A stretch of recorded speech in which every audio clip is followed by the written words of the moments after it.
right, here we go. Looks like we're now broadcasting live once again through the power of social media. Patrick Quayle here, your friend in the mortgage business and host of the Wicked Awesome Report, joined by my co-host, Declan O'Toole. Good morning, Declan. Good morning, Patrick. How are you?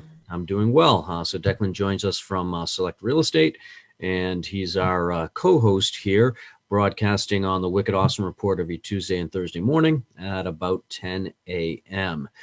So head over to the Wicked Awesome Report Facebook page, give us a thumbs up, give us a like, share a comment, and you'll be notified next time we do go live. So we are sort of bookending a topic here, the do's and don'ts of real estate financing and purchasing a home.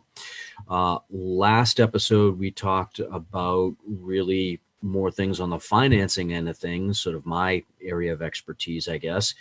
So this show, we're going to talk a little bit more about the property, the real estate itself. And Declan, you're going to be the star of today's show. So congratulations. For better or worse, right? So let's just jump right into it. So some of the do's and don'ts when purchasing a home.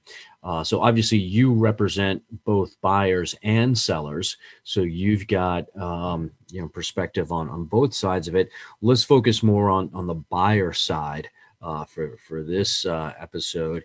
And maybe there's a topic for a future, the do's and don'ts when you're selling a home. But let's focus on the buy side for today's call. So I know you've got a list that you're working with, and we've got, give or take maybe a half hour a show, so we might not get through all of it. I'm sure we've got some funny stories with each one of the don'ts.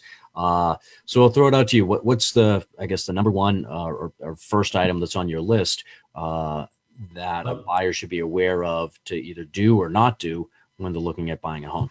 Patrick, I'd say chronologically, and it kind of ties back into the last time we spoke. And yes, we could talk for 5 hours about this. So I'm going to keep this very specific to essentially making offers, finding that home and making offers on the home. There's a lot more to it. But I will say just to reiterate, because it's a very important point, is absolutely get pre-approved. And I would say, as we said, again, not to get back to it too much, look, if you're looking for a home, immediately go along the pre-approval process, speak to somebody like yourself, so that, even if it's 6 months out the line, if you need to get something done, be ready to pounce when you have to do so. No seller or no real estate agent's really going to take you seriously if you haven't already gone through the pre-approval process. Right. Exactly. So you're starting from behind the 8 ball right there. Mm-hmm. So I would say essentially, I won't say it's the biggest one, but there's somebody's buying a home very often. You're obviously trying to buy it. Price is a major consideration, and everybody wants to get a property for the best price possible. Don't always assume that the price is negotiable. What am I saying there? So different price strategies from different sellers, and very often for different markets. In other markets, but sometimes in this one as well, a seller will leave a property out there and leave room for negotiation on the price. You put it out at a certain price and say, okay, I know I'm not going to get that number, but let's see where we end up at. Mm-hmm. In this market, for the most part, you're looking at properties that are being put on, and any buyer that's been out there, multiple offer situations. They put it on at a certain price. They might think they'll get $820 for it. They put it on for $799, right? $799, $900, not $800, $799, $900. And if you come in at $770, you might as well not have made the offer. There's, and that speaks to another part of this is lowballing offers. That sometimes used to work, let's put it this way. There was a market, we were well aware of it back in 2008, 9, 10, 11, where at properties in the market, there might have been short sales where you would lowball an offer. They absolutely say no, and then come back to you. It could be 2 or 3 months later.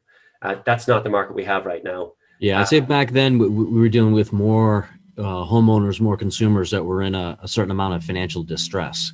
Correct. And it was sort of, I don't want to say they would take whatever they could get, but lowball offers weren't treated in the same way that they are right now. No, and it's, and yes, you would have might have offended the seller, but it was less about their personality. It was about what their need. It was, yeah, distress sale. So Yep. different situation. You don't want to offend the seller. That's not a good way to get started. Mhm. If you're working with a professional, let them do the work. We're paid to negotiate. Maybe speak with your broker first about the pricing, but I would say certainly in this market, lowball offers probably a no-no. So just throwing that out there. And actually, I would say they are a no-no. You're going to get exceptions to the rule in terms of what the property is. Another thing, just the property itself. We're going to talk more specifically, as I said, about the actual properties, making offers and checking them out, is getting distracted by flashy features. There's a house might look good. We call it putting lipstick on the pig. Yeah. Property might have its Botox and look really good on the inside, but you need to make sure that you're paying attention to the lot, the building, its location, thoroughly inspect the property, know about its bones and structure. So, know what's going on with the property. The other thing is there's getting distracted by the flashy details. You can also overlook a lot of the important details of a house, which is the electrical. For instance, if it has knob and tube, sometimes you have issues with your insurance on that. Yep. But I've also seen it, if a property is purchased and a month down the road, they're tenants, or even if they're not tenants, they're moving in themselves, that you put on the toaster, somebody else puts on the Vitamix, and the TV is running at the same time, and everything goes out. So it can be quite expensive, and sometimes it's not just a case of adding, a couple of extra breakers. It could be an overhaul of the electrical system, which can cost you, could be 25 grand. I can get it for 15. That's another reason to use a broker. Somebody that's another conversation. But yeah, so you don't want to get distracted by the fresh coat of paint and the fact that they've got a Nest thermostat on the wall. You want to dig in a little bit deeper. Yeah. And actually, by the same token, Patrick, you don't want to be put off necessarily by the red walls and the ugly cabinets, right? Sure. So there's two ways of looking at this. You can get distracted by the good stuff and the bad stuff. Correct. Yeah. You gotta kind of stay focused on what is it you're looking for. What are the bones of the property? What are you trying to get out of the property? And you know what? Cabinets, not just cabinets, you can get cabinet doors can be replaced, walls can be painted. And those are things that you need to be able to. You need to see a property for its true potential in that case, and you got to see the potential issues in the other case where you're looking at the property for its aesthetics.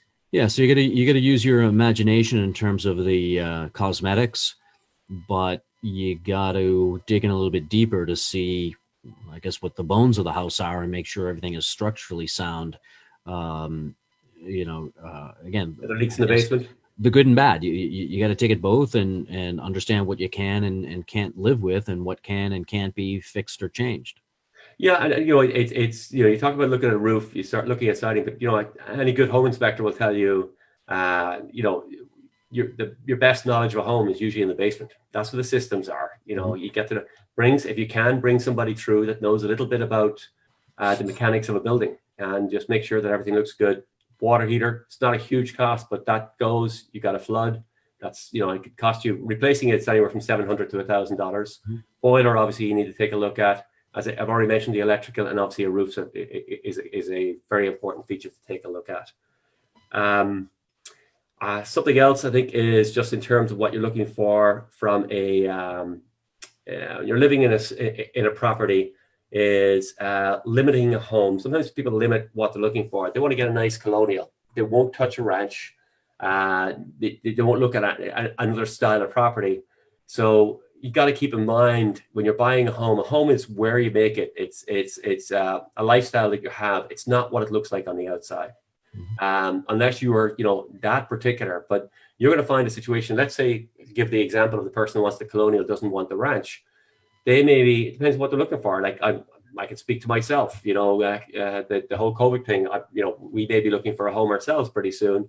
I'm going to be looking for an office, or, myself and my better half would be, I'll get a small office, she'll get a big office, but, maybe an extra bedroom. So, we'd like a colonial home, but you know what? I'm actually looking at out there, and there's some nice ranches that have, they have the nooks and crannies where you can put, you can have the office. So again, I suppose my point is when you're searching for a home, you're limiting, not just limiting the style, you could be limiting the number of bedrooms, you could be limiting all those extra features that a property that's not exactly the style you're looking for might actually have. Sure, yeah. So you want to stay, open to the possibilities and the potential. You may prefer a colonial, but you may find a ranch in the right neighborhood. Right. And maybe it's a split ranch and you get two levels of living. And, well, exactly. And what I was going to say is, even with some imagination there, you can convert that ranch or that cape into a colonial. Right. You can go up, another level and turn it into what you want it to be, what your vision is. So I guess don't necessarily go out there looking at homes with the blinders on. Be open to some of the possibilities. Exactly. And you mentioned that too about the neighborhood. You should, when you're buying a property, you should always be thinking about selling it one day, right? Or not with the intention of selling the future resale. Yeah. Exactly. And there's 3 L's: location, and location. That's there you go. You never remember that third one. But you buy for the location, you do not buy for the price. Now, price plays a big factor, but you do not buy for the price. Something actually, it's a side note, but part of that too is when you're making an offer, I always certainly tell advise my clients, to have an upper limit on what they'll purchase a property for. But do keep in mind that when you're buying a property, you live in the mortgage, not in the price. And what I mean by that is you're paying a certain mortgage payment. It's a certain dollar amount you're paying per month. That's what particularly if you buy right in a good location, the appreciation will take care of itself in terms of your future value of the property. But you got to be just watch your mortgage, what your mortgage payment is going to be, and exactly that. It's that monthly payment that's one of the most important numbers, and of course that is derived from what the purchase price and loan amount is. But we're actually using some tools right now with clients that in this appreciating market are going in and making offers that are above that listing price. They're faced with those bidding wars. And sometimes they're getting a little bit nervous. Well, I'm offering 20, 30 grand more than what the list price is. Is the home really worth it? So what we're doing is we're putting together some appreciation models and showing them if they pay that price today, in X number of years, they're going to outpace that appreciation and actually have a much better equity position if they buy it for that price today. Oh, very good. That's a good way to go about it. Actually, and while we're talking about price and cost and appreciation, I suppose something you and I kind of, and I think there's two sides to the story, but it's interesting. I sometimes I see people, I feel like they don't put a large enough down payment down on a property, where I feel like their monthly spending will go down. Now, I think you've got a different angle on that, and certainly as a... Yeah, so I think, when you're, when you're the real estate agent representing the buyer, or if you're the agent representing the seller, an offer comes in and it's a substantial down payment. I think that sort of the psychology of that, you're looking at and say, well, these are well-qualified buyers. They have a lot of money to put down. That's a solid offer.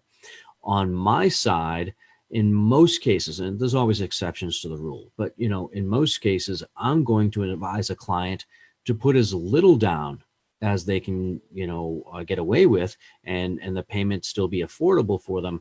I'd much rather see a client hold on to more of their own cash and have that emergency fund, have that nest egg to fall back on, instead of giving a larger down payment and having a larger equity position and maybe a slightly lower mortgage payment.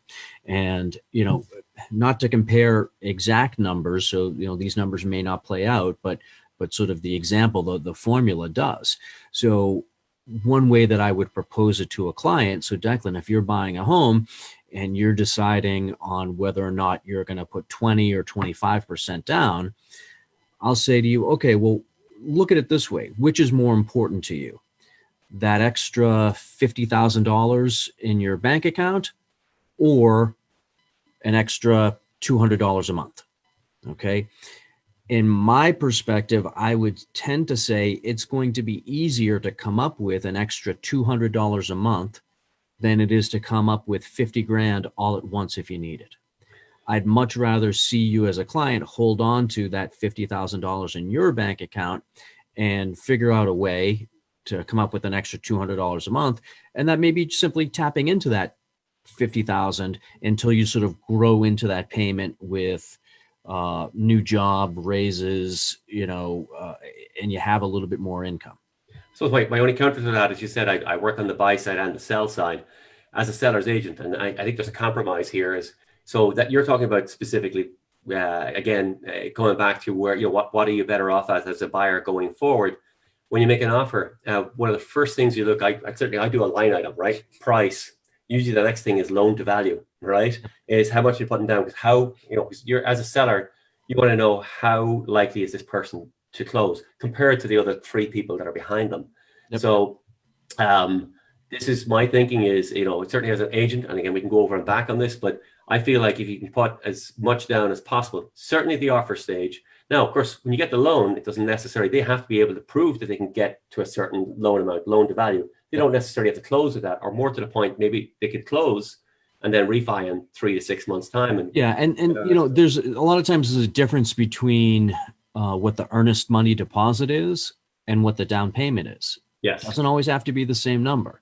So a client can give, at signing the purchase and sales agreement, 10% of the purchase price as the earnest money, or 20% of the purchase price as the earnest money. And that's held by the agents until you get to the closing table. And despite giving a 20% earnest money deposit, well, maybe they're getting financing for 90% of the value of the home. And in that case, they've given an excess deposit, so they've got money coming back to them at the closing table. I've certainly put transactions together with clients like that. They're showing their financial strength. They've got the cash. They're willing to risk their 20% until they get to the closing table. But in reality, once you reach the closing table, what does the seller care what the financing numbers are? You're at the closing.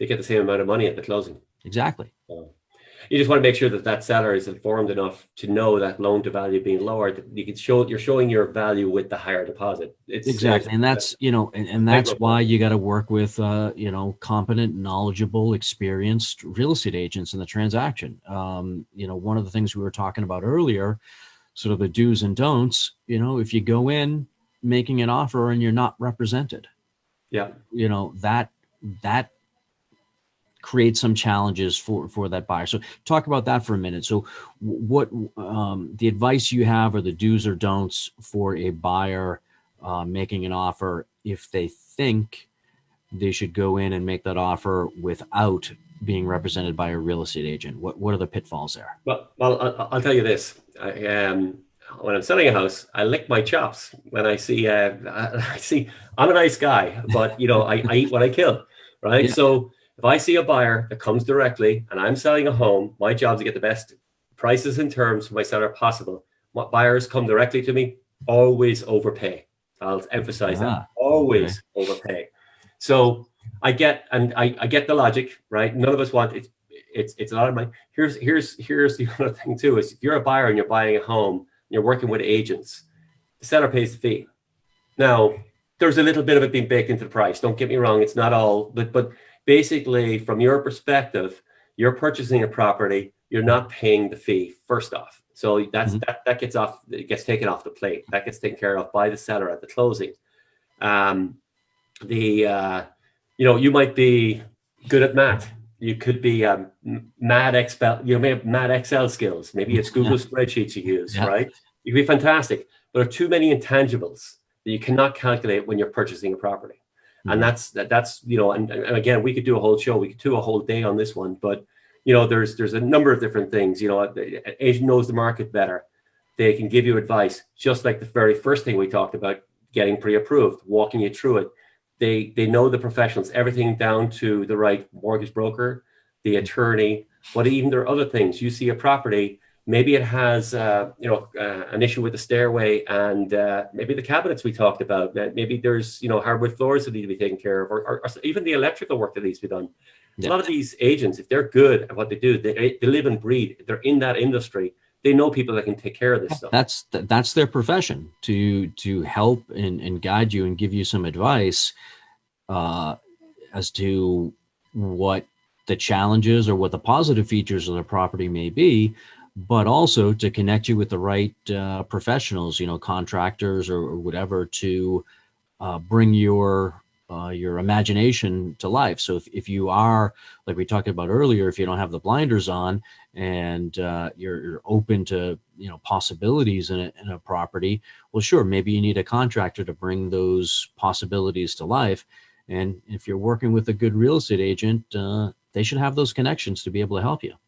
Well, as my mother once told me, an ounce of medicine is worth a pound of cure. And if you use an agent, we went through a whole bunch of things. We talked about low ball offers, the style of home, all those things. If you work with a competent broker, they should be able to guide you on a number of those, so you're not hitting the pitfalls that we're talking about today. Mm-hmm. So, but yeah, I can go on and on. There's a lot to be said for that. But certainly buying without an agent, I can see the pitfalls because I see it all the time. And as I said, it's a great thing for a seller when a buyer comes unrepresented, because whatever that 1 or 2 or 3% you think you're going to save, you're going to lose it somewhere else. Mm-hmm. So good point. So make sure you hire a competent professional to help you through that process. Navigate that process. Yep. So, and they'll work with you on the spreadsheets too. Oh, exactly. Yeah, it's fine to have all your spreadsheets and do your homework and be an educated consumer, but you're not buying and selling houses all day, every day. You might do it a handful of times over the course of your life. Hire the professional that's doing it all day, every day. Right. Exactly. And it's funny, even talking about the Excel thing, you've heard of paralysis by analysis. That hits a lot of, if you are the person that is smart enough, that can be one of the biggest hold-offs. You know enough to be dangerous to yourself because you just won't be able to move. Well, we won't mention any names, but we certainly have had a couple of mutual clients where it's that's been a case. So paralysis analysis with the spreadsheets. Yep. And we don't have to mention names because there's more than one, so they don't even know which one we're thinking of. Yeah, exactly. There have been a few. But I think that may bring up another point, some of the do's and don'ts. In today's market, with it being so fast-paced, properties going under agreement very quickly with offers accepted, what do you say to sort of the hesitant buyers that are sort of, I guess, hemming and hawing, should I make an offer or should I not? Does that play into them just not really being ready? Or, what kind of advice would you throw to somebody? Well, so again, this is where I think you need to have somebody you can talk to about it, even if it's just a sounding board. I do think, look, if you're buying a home, it's one of the biggest purchases you're ever going to make, right? Particularly if you're a first-time buyer. So there's two pieces of advice on that. One is, if you see a property, and I've seen this with first-time buyers too, where you see a home and it's your first home. It might be a third home you go into, and you say, you know what? I haven't seen enough properties, enough units yet to really get a feel for what my, this is not the right one in theory because I haven't seen enough properties. Let's not make an offer. What I inevitably could happen, if that's the one for them, or they feel like it's the right property, they'll wait. They won't see the one I want again. And then what's going to happen is because the market rises and the market will move and they'll pay more for less property. Yeah, they'll come back to that property that they liked and it's already under agreement with somebody else, and market's appreciating. So like I said, now they have to pay more for a property that they don't like as much. Right. Or even if they get to something similar to that, they're going to end up paying more anyway. That's just the nature. That's the nature of the beast, the nature of the market. Yeah. So if you are ready, be decisive and be willing to pull the trigger. Correct. Now, there's a few other sort of thoughts on that too. Is everybody has a list, right? I have my own list, and I still haven't found a property that has everything I want in it. But the indoor swimming pools, there's not a lot of those in this. But that's the other thing is if you've got a property that hits 7 out of your 10 items. Now, obviously, some of the more important ones, maybe number of bedrooms, number of bathrooms, the parking space. Some of those, there's some that are absolute do's, but there may be some extras that are not quite as important. Maybe it is the office, maybe it is the size of the yard. Whatever those items may be. Maybe it's So it's it's a hierarchy. It's absolute needs, yeah, wants, and then things you'd like to have in a property. Yeah. So the needs are probably, the number of bedrooms based on the size of your family. The Right. need may be the location to be in a particular town or school district. Right. You may want a nice big backyard. You may like to have a, detached garage, but you got to put that hierarchy together and find, what really is the best, I guess, mix of the needs, wants, and likes. Well, it's like I've had this conversation with my wife. We saw a property that didn't have 2 walk-in closets, and it only had 1 car garage. So I was just asked her, I said, where are you going to put your clothes and where are you going to Yeah, exactly. Yeah. So so it sounds like all of your clothes are going to be in the car on the street. yeah. That takes care of that problem, right? I can see how that conversation is going to play out. Yeah. But the other part of that, though, by the same token, and I've seen this happen, is people. So what happens then is a buyer can get discouraged, right? It's a tough market. You got to work through it. And they see a property and they're hesitant. They make an offer because they feel they need to tie one up, and they're hesitant about it. They're having doubts. They're second guessing it. They might think that they've overpaid for the house. If you're thinking more, if you're less, let's put it this way: if you're more worried about the house, now a certain personality, some people are going to be worried anyway, but if you're more worried about the house, then you should be excited about it. It's time to have a heart-to-heart with your agent, with your better half probably first, and then also speak with your agent and the professionals, and just make sure you're wholly confident in the decision. There's nothing wrong with issues, but the process certainly can be stressful because we're talking about high dollar amounts here. But you raise a good point. You should be more excited and looking forward to the transaction and getting into your own new home. You should be more excited about it than you are worried or concerned. Correct. Now, that being said, if you find the right place, maybe it ticks 7 or 8 of those boxes, right? You don't get that second walk-in closet. And you decide this is a home you want to make an offer on, make the offer. It happens all the time. You could be, you may be the only buyer because you got in, early before an open house. And that's the other thing. Sometimes your agent, they're smart. They could try and get you in before the rest of the posse. If you need to make an offer, make the offer. There's a phrase in real estate called time is of the essence. Mm-hmm. If you want your offer to be given full consideration without competing with everybody else, but that again comes down to you need to have your ducks in a row. You need your pre-approval. You need to be ready to go and pull the trigger. And that's so if you're confident, you're ready to go, and you've taken care of all those other issues in terms of your hesitancy or not to purchase the property. You got to make, and it's inevitable. I see it with buyers all the time, particularly first-time buyers, but they come out and it's like, okay, well, we look at it, a little bit of paralysis by analysis. A week goes by, then they want to buy the property and there's 5 other offers. Yeah, it's too late. Yeah. So, all right. So I think we're coming up on about 30 minutes for today's broadcast. I know we've got a longer list, so maybe we can make this a 2 or 3 or 4 part episode. Draw it out. Let's quickly recap a couple of the points. So number 1, it's getting ready early. So get your pre-approval. I think a lot of the issues that we talked about can be solved by hiring the right real estate agent to represent you when you're purchasing a home. Mm-hmm. You want to be open to possibilities. Okay, so you want to see the potential in a property, but you don't want to turn a blind eye to what the negatives are too. You got to take a look at both sides of the coin. And especially in today's market, you need to be decisive. If you believe it is the right property, make that offer. Yep. All right. That's it in a nutshell. So I think that's a good summary. We still have plenty more to cover, so we can add that to the show topics for future. If that's okay with you, we can interview you a little bit more on some of the do's and don'ts, Declan. Sure. All right. Fantastic. So let's wrap it up here, hitting the half-hour mark for today's show. Another episode of the Wicked Awesome Report. I'm Patrick Quayle, your host, joined by Declan O'Toole, our co-host here. So thanks for joining us, Declan. Thanks for having me, Patrick. and give us a comment, a like, a share. Head over to the Wicked Awesome Report Facebook page. Give us a like there, and you'll be notified next time we broadcast live. So until the next episode of the Wicked Awesome Report, hope everybody out there stays well and stays awesome. Take care.